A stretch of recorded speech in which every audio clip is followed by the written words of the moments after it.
Jeremy had been driving for hours. It was the kind of highway that felt infinite. Two narrow lanes cutting through a vast nowhere. No houses, no gas stations, no landmarks, except for the mile markers that flashed by every few minutes, like reminders of how far he was from civilization. The clock on his dashboard glowed 12:41 a.m. The hum of the tires and the faint static of a weak radio station were his only company. That was when his headlights caught the figure. At first, Jeremy thought it was a scarecrow, a tall, stiff silhouette standing by the road with one arm raised. But as he drew closer, he saw the man's thumb jutting upward, the classic hitchhiker's pose. The man wore a long, dark coat that reached nearly to his boots, and a wide-brimmed hat shaded his face. Jeremy slowed. Everything in him screamed not to stop. His father's voice echoed in his head. "Don't ever pick up strangers at night. You don't know what you're letting in." But guilt tugged at him.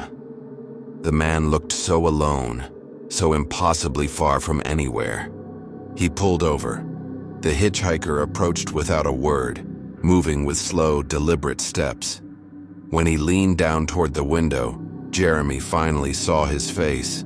Pale, drawn, eyes dark and heavy, like someone who hadn't slept in years. "Where you headed?" Jeremy asked. "North," the man said softly. His voice was smooth, low, and oddly calming. Jeremy hesitated, then unlocked the door. "Hop in." The hitchhiker climbed in silently, settling into the passenger seat with uncanny stillness. He folded his hands neatly in his lap, eyes fixed on the road ahead. For a long time, neither spoke. Jeremy cleared his throat. "Been out here long?" The man turned his head slowly, his lips curled into the faintest smile. "Long enough." It wasn't the words that unsettled Jeremy. It was the way the man said them, as if long enough meant years, decades, centuries. Jeremy gripped the wheel tighter, his nerves buzzing. Every so often he glanced sideways, trying to get a better look. The man didn't move, didn't fidget. His breathing was barely noticeable. Then, under the orange glow of the next streetlight, Jeremy saw it. Shadows flickered across the car interior. The wheel, the mirror dice, his own arms. Everything cast a shadow, except the hitchhiker. The light passed over his hat, his coat, his hands, but no shadow fell onto the seat. No outline stretched across the dashboard. It was as though the light refused to touch him. Jeremy blinked hard, thinking it was a trick of his tired eyes. But as mile after mile slipped past, the truth gnawed at him. The man had no shadow. None. His throat went dry. He wanted to say something, to make a joke, to break the suffocating silence. Instead, he croaked. "So, what's your name?" The man's head turned toward him. The smile widened just slightly. "Names don't matter on roads like this." Jeremy forced a laugh, but it came out cracked and hollow. He pressed his foot harder on the gas, desperate to see another car, another sign of life. But the highway stretched on endlessly, mile markers counting upward into infinity. Then the man leaned closer. His voice dropped to a whisper. "You noticed, didn't you?" Jeremy's hands trembled on the wheel. "Noticed what?" "The absence," the man said softly. His dark eyes glimmered. "The shadow, or lack of it." Jeremy's heart thudded in his ears. He wanted to deny it, to laugh, to scream, but all he could do was drive. The man leaned back, folding his hands again. "Don't be afraid, I don't mean you harm. Not tonight. Not tonight." The words rattled in Jeremy's skull like loose bolts. He swallowed, staring straight ahead, willing the highway to end. But the road seemed to stretch longer, the distance between mile markers widening. His headlights illuminated nothing but asphalt, and the looming figure beside him. At last, a glow appeared on the horizon. Relief surged through Jeremy as neon signs came into view, a truck stop, glowing like salvation in the night. He pulled into the lot, gravel crunching under the tires, fluorescent lights buzzing overhead. He cut the engine and turned to tell the man this was his stop. The seat was empty. Jeremy froze. He hadn't heard the door open. The handle hadn't moved. The seatbelt was still buckled. But the hitchhiker was gone. The air inside the car felt heavier, colder. Jeremy's eyes darted across the lot. Only a few trucks idling. No sign of the pale man in the dark coat. Then he saw it. On the inside of his windshield, faintly scrawled in condensation, were 3 words. "See you north." Jeremy scrambled out of the car, chest heaving, staring at the message. When he wiped the glass clean, the words smeared but didn't vanish. They sank into the glass like scars. He never drove that stretch of highway again. But sometimes, late at night, when he's on a back road and the beams of his headlights carve a lonely path ahead, Jeremy swears he sees a figure at the roadside. Tall, pale, wearing a long coat, thumbs stuck out in the dark. And though he never stops anymore, sometimes, just for a moment, he swears he sees something impossible in his rearview mirror. A man sitting in the back seat. And still, even there, he casts no shadow.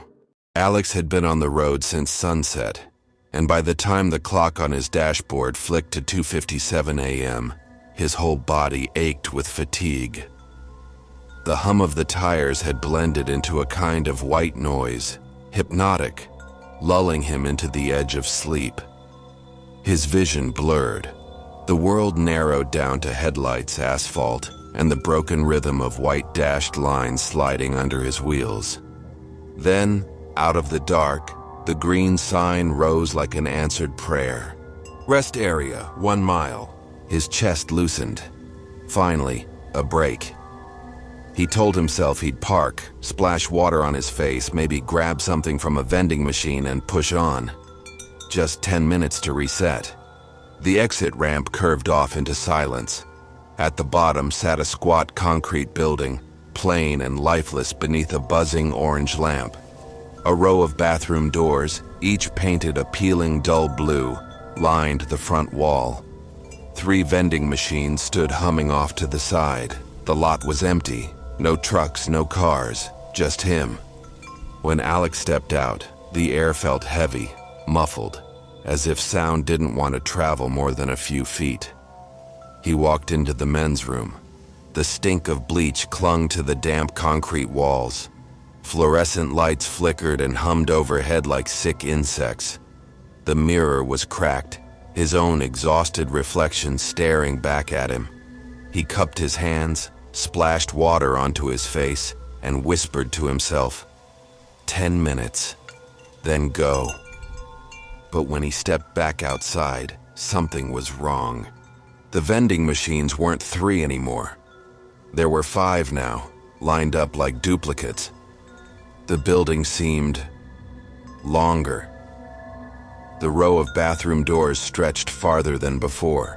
10 doors, then 15, each identical.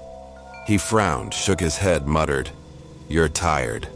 But when he turned to find his car, his chest froze. It was gone. He ran across the lot, eyes scanning wildly. No familiar dent, no license plate, just endless rows of cracked asphalt repeating into the dark. Every painted line looked the same. Every lamp flickered in the same rhythm. He ran harder, but the building seemed to stretch with him, the bathroom doors multiplying. His breath grew ragged. His footsteps echoed too loudly, bouncing back from the walls like a mocking chorus. That was when he saw it, one of the bathroom doors slightly ajar. A faint golden light glowed inside, softer than the harsh fluorescence. His skin prickled, but he stepped closer. He pushed it open. Inside wasn't a bathroom. It was another hallway. The same concrete walls, the same flickering lights. more doors stretching on and on. The hum inside was louder, vibrating through his skull. He stumbled back and slammed the door shut. When he turned around, his blood iced. He wasn't alone anymore. Across the lot, standing near the vending machines, was a man. Tall, still, dressed neatly in a red polo tucked into gray slacks. His name tag read Joe, though the last name blurred like smudged ink.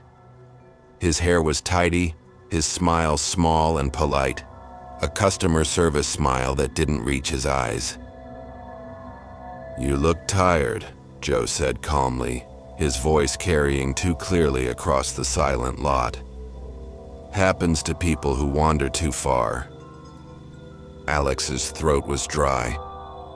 What is this place?" Joe tilted his head. "A rest area." His smile twitched. "But not every door leads back out." Alex's heart thudded. "Then, how do I leave?" Joe's eyes lingered on him with something like pity. "You'll have to choose. Pick the wrong door and it might take you back. Pick the right one." His smile sharpened. "Well, you won't like it." Alex staggered toward the line of doors again, ears straining. Behind most of them was the same flat fluorescent hum, but one was different. Lower, deeper, like a cave breathing. His hand shook as he touched the knob. Cold condensation slicked his palm. He looked back. Joe was still there, motionless beneath the lamp, hands folded neatly, smile steady. Alex swallowed hard and pushed the door open. Cold night air rushed in. The lot was back to normal, just one building, 3 vending machines. His car sat 10 feet away, glistening with dew. Relief struck so hard his knees nearly gave. He ran to the car, fumbled with the handle, climbed in, and slammed the lock. His chest heaved as the engine roared to life. The dashboard clock read 3:05. For a long moment, he couldn't bring himself to look back. But finally, trembling, he glanced toward the vending machines. Joe was still there, still smiling, still watching. Alex tore out of the lot, gravel spitting under his tires, back onto the highway. He promised himself he'd never stop again. But 20 miles later, his stomach sank as the dark swallowed his headlights, because there it was again. A green sign rising from the shoulder. Rest area, 1 mile. The forest had swallowed the road whole. Ethan had been driving since late evening, his GPS guiding him down Route 6, a highway notorious for being long, isolated, and cruelly empty. By midnight, he hadn't passed another car in nearly an hour. The woods pressed close on both sides, thick pine trees standing like watchmen, their branches knitting overhead so tightly that the sky was little more than a smudge of stars. His dashboard clock glowed 12:47 a.m. The car heater rattled softly. He rubbed his eyes, fighting fatigue. That's when he heard it. At first he thought it was the radio, a bit of static catching a human note. But when he turned the dial down, the sound grew clearer. A baby crying. It was faint, carried on the wind but unmistakable. High, sharp wails, desperate and real. Ethan's stomach knotted. There were no houses out here, no rest stops, no reason for an infant to be on this stretch of road. He slowed, headlights cutting deeper into the fog. The cries grew louder. And then he saw it. On the gravel shoulder, half hidden in shadow, sat a baby carrier. Ethan braked hard. The tires screeched. The seatbelt locked across his chest. His car rolled to a stop a few yards ahead, the headlights throwing the object into clarity. It was exactly what it looked like, a small plastic carrier facing the woods. A blanket was draped inside. The wailing came from within. For a long moment, Ethan sat frozen, hands gripping the wheel. Everything in him screamed that it was wrong, that it shouldn't be there, that this was something he should not approach. But another part of him, stronger, louder, whispered, "What if it's real? What if some parent abandoned their child here? What if you drive away and it dies?" Cursing under his breath, he shut off the engine, grabbed his flashlight, and stepped into the cold. The forest air felt thick, pressing against his skin.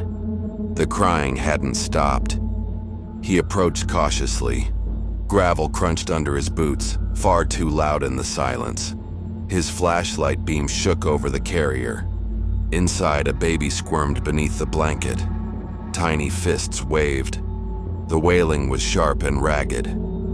Its little face was red, eyes screwed shut.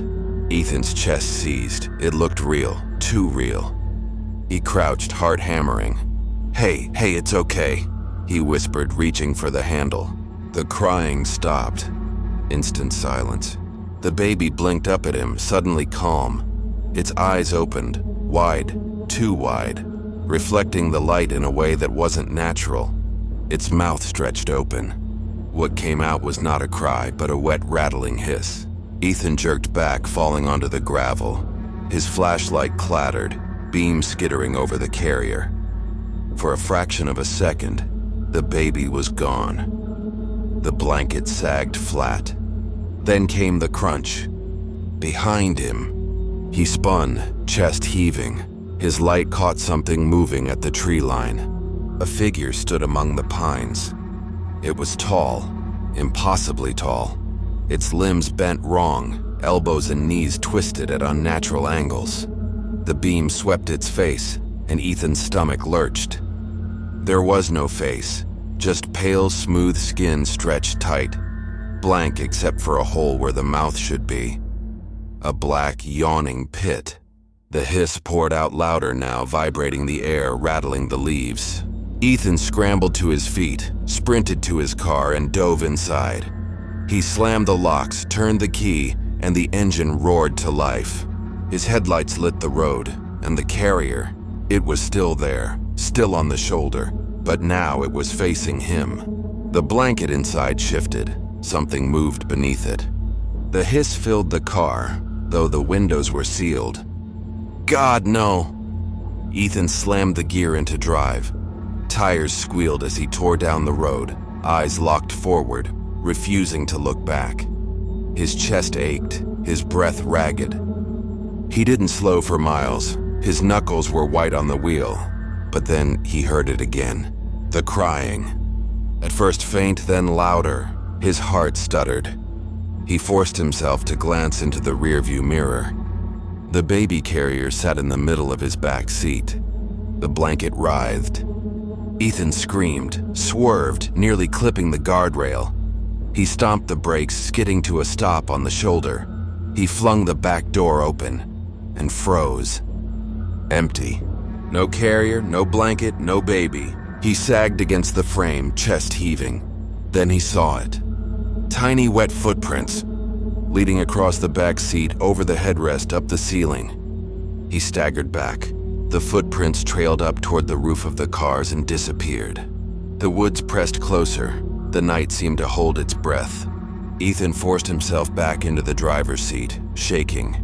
He drove the rest of Route 6 at 90 miles an hour, refusing to look in the mirrors, refusing to listen. When dawn broke, he finally stopped at a gas station. His hands shook as he fumbled with the pump. The attendant gave him a strange look, then walked around to wipe down his back window. "Got kids?" the man asked casually. Ethan froze. "No." The attendant frowned, holding up his rag. "Weird. There are tiny handprints all over your glass." Derek had been a long-haul trucker for almost 15 years, and in that time he thought he'd seen everything the highways had to offer.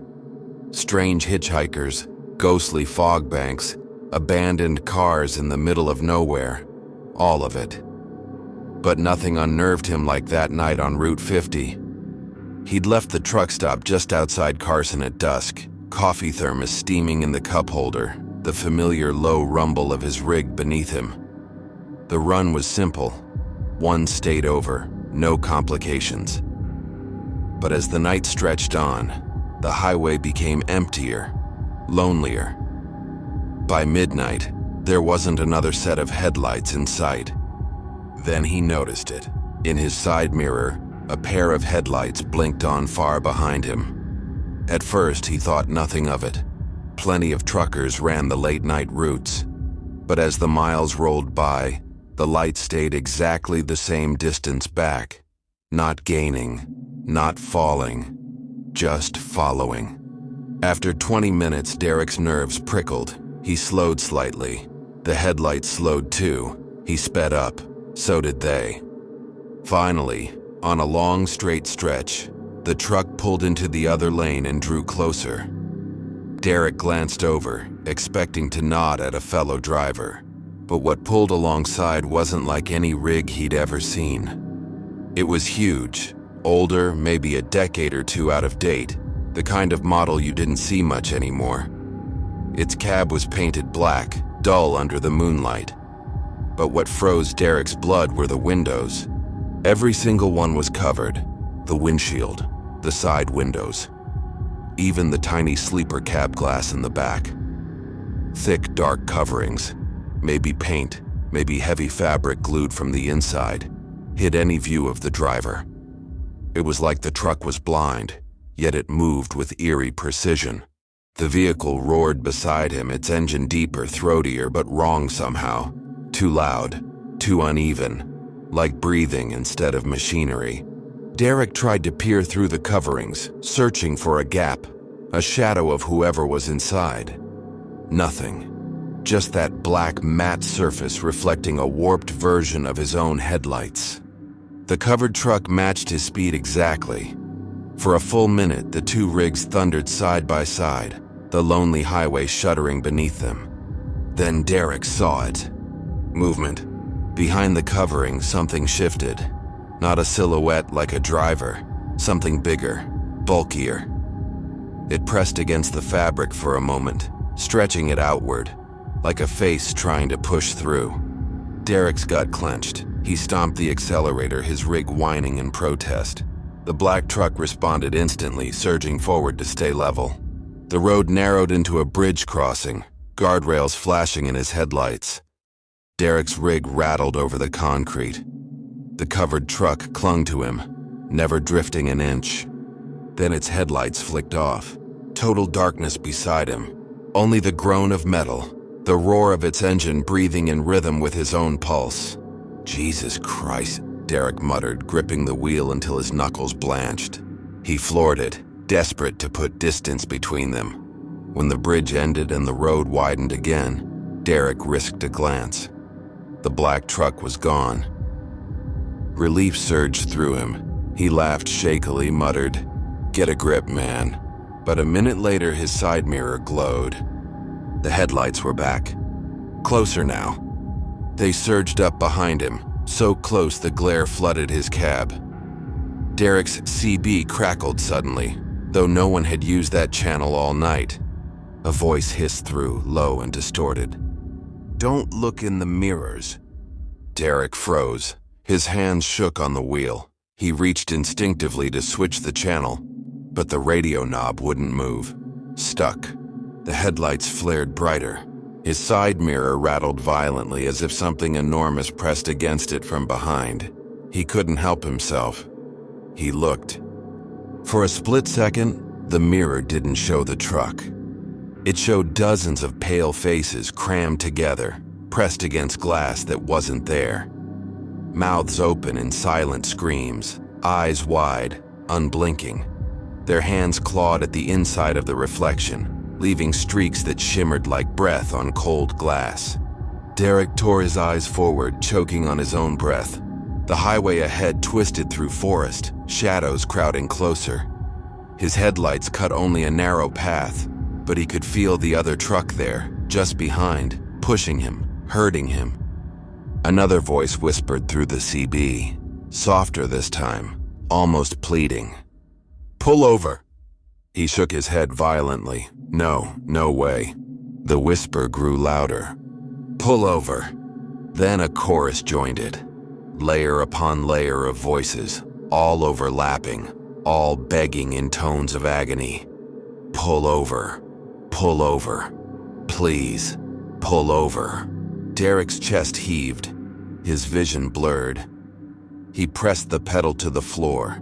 His rig roared, the speedometer needle climbing past safe limits. The highway straightened, and for a moment he thought he'd lost it. Then from nowhere, the black truck loomed in front of him. No approach, no passing. Just there, suddenly its blank windows filling his view. Derek screamed, wrenched the wheel, his rig careening onto the shoulder. Tires screamed. Sparks spat from the guardrail. Somehow, he kept it upright, shuddering to a stop half a mile down. His hands trembled as he sat in the silence, sweat dripping down his temples. The road ahead was empty, the night still. Slowly, shakily, he pulled back onto the highway, driving slower now, every nerve frayed. Hours later, as dawn painted the horizon gray, he reached another truck stop. He staggered inside, ordered a coffee with shaking hands. The cashier, a gray-haired woman with sharp eyes, watched him carefully. "You look like you've seen a ghost," she said. Derek tried to laugh, but it came out broken. "Something like that." The woman's gaze darkened. She leaned in and lowered her voice. "You didn't see a black rig out there, did you? Windows all covered?" Derek froze. "You know about it?" She nodded slowly. "Drivers whisper about it. Some say it's a hearse that never made it off the road. Some say it's a prison transport that burned, and the souls are still trapped inside. Either way," she paused, eyes hard, "if you see it again, don't let it pass you. Don't let it follow you. And whatever you do," her voice dropped to a whisper, "and don't look in the mirrors." Caleb had been pushing his limits for days. A cross-country haul, 3 deadlines missed already, and a boss who didn't believe in sleep schedules. His body screamed for rest, but he kept telling himself he could manage just a few more hours behind the wheel. By the time the clock on the dash glowed 2:14 a.m., his eyelids felt like lead. The world outside his headlights was absolute darkness. No towns, no houses, not even the glow of another car for over an hour. Then the low fuel light blinked on. Caleb cursed under his breath, knuckles tightening on the wheel. He hadn't seen a gas station since dusk. Out here, running out meant sleeping in a dead car until morning, if he was lucky. As his anxiety built, a glow appeared on the horizon. Neon. He almost laughed in relief as the shape of a gas station emerged. One lonely pump under a canopy, a flickering sign that simply read, "Fuel," and a squat brick building with grime-streaked windows. The place looked abandoned, forgotten by time, but the lights were on. Caleb pulled up, killed the engine, and stepped into the heavy silence. The air smelled of damp asphalt and gasoline. He slid his card at the pump. Nothing. Dead. He sighed, ran a hand through his hair, and pushed open the glass door to the station. The bell jingled. Inside, the air was warmer, humming with old refrigerators. The place was tidy but worn down. Faded chip bags, dust-lined motor oil bottles, a soda machine with a rattling compressor. Behind the counter stood the attendant, a man in his mid-40s, hair thinning but neatly combed back. He wore a faded red polo tucked into slacks, and on his chest, a plastic tag simply read, "Tom." His smile was polite, practiced. "Evening, Caleb," he said. Caleb froze. "What? Long night?" Tom asked, tilting his head sympathetically. Caleb's pulse jumped. "Do I know you?" Tom shook his head. "Not really, but I know you." The words dropped into the air like stones. Caleb forced a laugh. "Right. Look, pump's not working. Can I pay inside?" "Of course," Tom said smoothly. "Pump 4's yours. Tank's nearly dry, you've got about a quarter gallon left. You wouldn't have made it 10 more miles. Caleb's stomach twisted. How do you know that? Tom's smile never changed. It's my job. The words sounded rehearsed, as though he'd said them many times before. Caleb hurried back outside, slid the nozzle into his car, and listened to the rattle of fuel pumping. His eyes kept flicking to the front window. Tom stood behind the glass, watching him. Not moving, not blinking, just watching. When the tank was full, Caleb forced himself back inside. Tom rang him up, hands calm and precise on the register. "Big drive ahead of you," Tom said conversationally. "But don't worry, you'll get through the storm." Caleb stiffened. "What storm?" Tom's smile sharpened.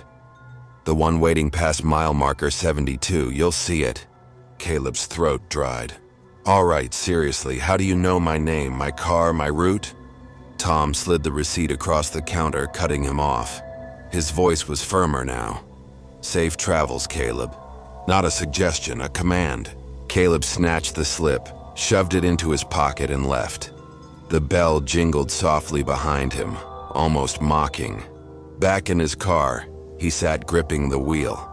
His breath came fast, shallow.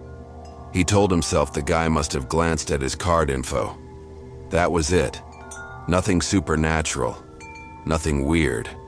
But unease coiled in his gut as he pulled back onto the highway. The night pressed heavier now. The trees along the road seemed to lean closer, their shadows long fingers reaching into the asphalt. 20 minutes later, raindrops spattered the windshield. Then the sky split open. A torrential downpour slammed the roof. Wipers fought against it, useless. The storm. Exactly as Tom had said. Caleb's chest tightened. He leaned forward, headlights carving through the sheets of water. Then he saw them. Hazards blinking in the distance. A car lay overturned across the road, roof crushed, glass shattered. He swerved hard, tires screeching, barely missing the wreck. His heart pounded, ears ringing. Lightning split the sky, and for a moment the wreck was illuminated, and in the driver's seat sat a man. Middle-aged, neatly combed hair, a faint smile. "Tom?" Caleb blinked. The seat was empty. His stomach flipped. He slammed the gas, desperate to outrun whatever nightmare this was. Hours later, pale and shaking, he finally pulled into a diner in the next town. He told the waitress everything: the station, the attendant, the storm, the wreck. She listened silently, then frowned. "There isn't a gas station on Route 19, not for 80 miles. Caleb's hands shook. "No, I was just there. I filled up. I paid." He pulled the slip from his pocket, but it wasn't a receipt. It was a folded piece of paper. On it, in neat block letters, were 3 words. Caleb stared at it, trembling, the words burning into him like a brand. When he looked up, the diner's front window reflected his pale face. And for just a second, behind his own reflection, another stood, a man in a red polo, smiling. If you made it this far, thank you for spending your night with us. If these stories gave you chills, there's plenty more waiting. Don't forget to subscribe to Night Fear Stories for new terrifying tales every single night. Sleep well, if you can.